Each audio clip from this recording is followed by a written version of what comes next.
that this is a retaliatory action on the part of Hezbollah, but it was also an escalation. Just how much of a significant escalation is it? Ruby, it's a significant one. It's now at boiling point. Since October 7 last year, there's been a regular exchange of fire over that border between Lebanon and Israel, between Hezbollah and Israel, and it's been on a daily basis almost, but not at boiling point. I've recently been in Lebanon, Iran and Israel for a Four Corners story that we're putting to air tomorrow night, and a lot of people there on both sides were saying that at some point it could go beyond that brink into the big war, and it looks like this is the beginning. It may de-escalate, but it looks like this is the beginning of that regional war which everybody's been dreading. What's happened, just to update listeners and viewers, is that it appears that Israel decided pre-emptively, based on what they say is their intelligence, to hit many targets inside Lebanon, southern Lebanon mainly, and the Bekaa Valley, where I've just been. And in response to those attacks, Hezbollah, which is the Iranian proxy, has fired, they're saying, 320 rockets into Israel.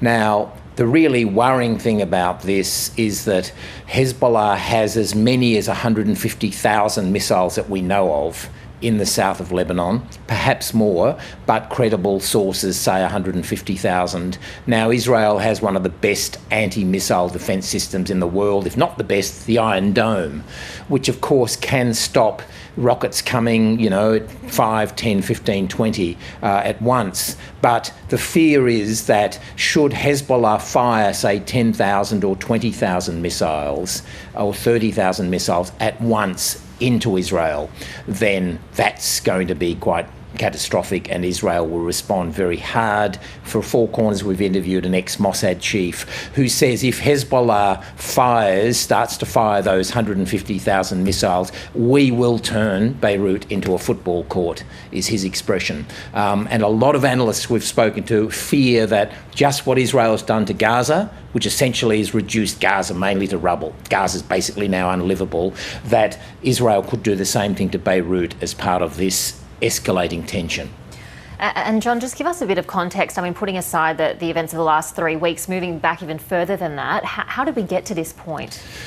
2006, there was a war between Hezbollah and Israel. Hezbollah is the Shia Muslim group that is formed in Lebanon, part of the, quote, axis of resistance, as they call it, resistance against Israel, which they claim is an occupying power, not just of the West Bank, but of the whole of Israel.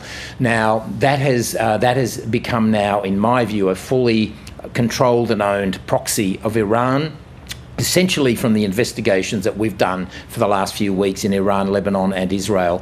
Hezbollah is essentially an owned and controlled proxy of Iran. It is essentially Iran's frontline army on the border with Israel. So since 2006, and that was a horrible war, neither side won it. It was much harder for Israel than Israel thought it would be. Hezbollah is infinitely stronger than Hamas.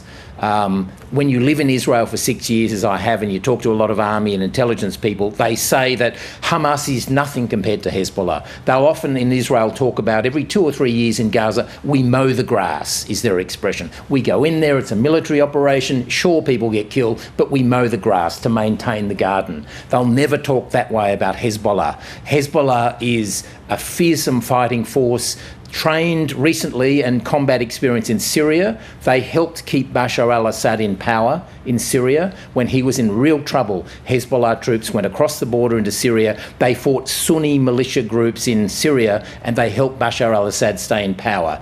They are fully armed. They have missiles from Iran. Unlike Hamas, where it's hard to get things in, Hamas still did, but getting missiles into Lebanon's much easier. You just fly them in. Hezbollah controls the airport.